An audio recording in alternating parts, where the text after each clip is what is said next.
CBSE class 12 physics हमारा chapter है electric charges and fields. इस वीडियो से हम टॉपिक 3 शुरू करेंगे जो कि है इलेक्ट्रिक फील्ड लाइंस। अगला क्वेश्चन है question number 22।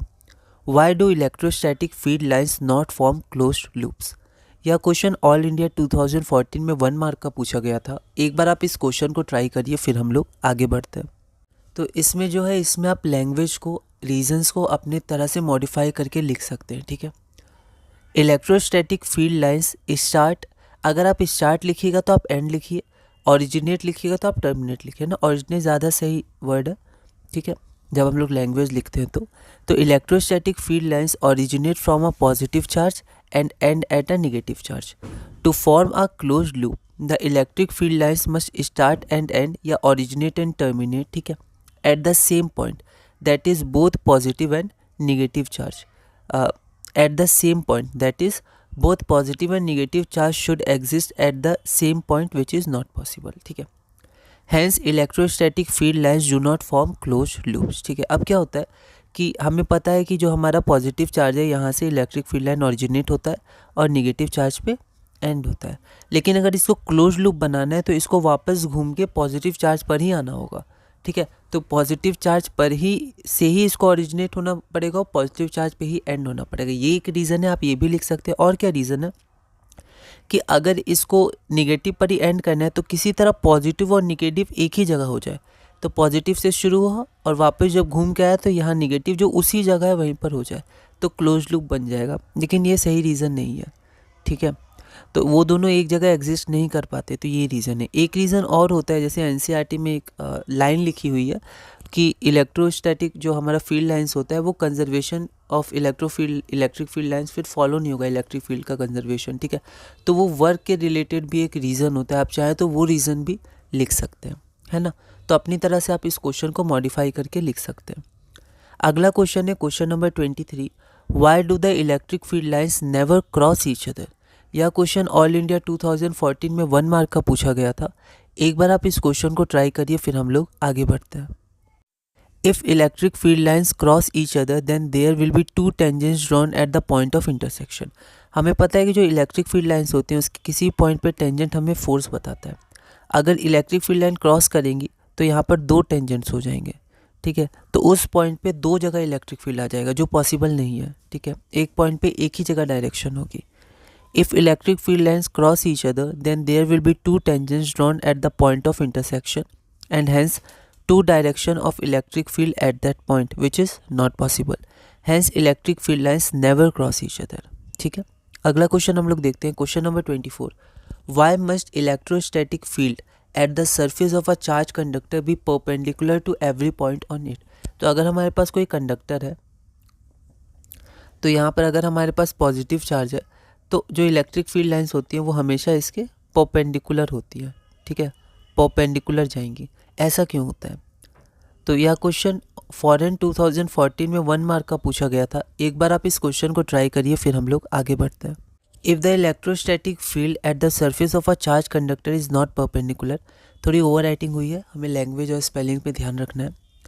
is not perpendicular to the surface, it would create a component parallel to the surface. This parallel component would create a potential difference between nearby points which would make the surface non-equipotential. ठीक है, देखिए अब होता क्या है कि जैसे मान लेते हैं हमारे ये सरफेस है। ठीक है, इस पर चार्ज है। अब अगर हम लोग मान लेते हैं कि चार्ज परपेंडिकुलर नहीं है, एक थीटा एंगल पे थीटा एंगल बना रहा है, मतलब चार्ज से इलेक्ट्रिक फील्ड एक थीटा एंगल बना रहा है, इलेक्ट्रिक फील्ड लाइन। ठीक है, तो यहाँ पर 2 कंपोनेंट आ जाएंगे, एक इस डायरेक्शन में और एक इस डायरेक्शन में। ठीक है, तो ये तो परपेंडिकुलर है, लेकिन ये जो डायरेक्शन है पैरेलल। ठीक है, तो इसके कारण क्या होगा, पोटेंशियल डिफरेंस होगा, क्योंकि इलेक्ट्रिक फील्ड के डायरेक्शन में तो हमें एक पोटेंशियल डिफरेंस मिलता है। ठीक है, तो अगर पोटेंशियल डिफरेंस यहाँ होगा तो वो सरफेस फिर इक्वी पोटेंशियल नहीं होगा। ठीक है, तो वो अगर हम लोग ऐसे मान लें थोड़ी देर के लिए, तो यहाँ पर एक एंगल है, तो एक परपेंडिकुलर और एक ये पैरेलल कंपोनेंट। तो पैरेलल कंपोनेंट के कारण जो हमारे चार्जेस होंगे उन पे एक पोटेंशियल डिफरेंस आएगा along the direction of the electric field. ठीक है, जिसके कारण वो सरफेस अब इक्वी पोटेंशियल सरफेस नहीं हुआ, क्योंकि पोटेंशियल डिफरेंस है, मतलब एक जगह ज़्यादा पोटेंशियल है, एक जगह कम है।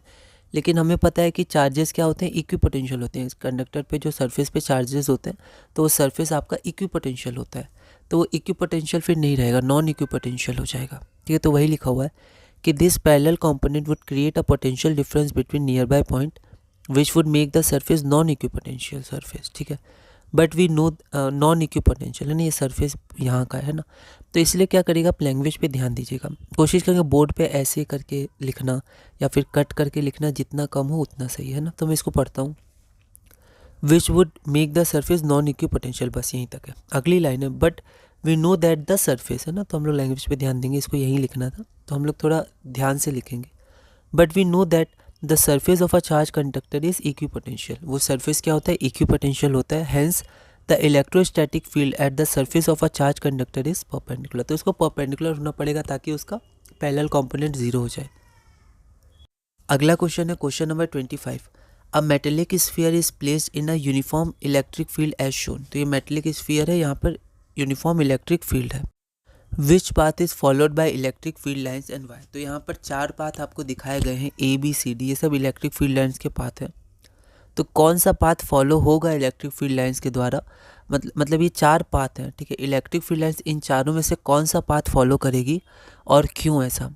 यह क्वेश्चन फॉरेन 2010 में 1 मार्क का पूछा गया था। एक बार आप इस क्वेश्चन को ट्राई करिए, फिर हम लोग आगे बढ़ते हैं। अब यहाँ पर हम लोग देखेंगे, यहाँ मेटेलिक स्फीयर है और इलेक्ट्रिक फील्ड लाइन्स है, मतलब ये क्या है, चार्ज मेटेलिक स्फीयर है।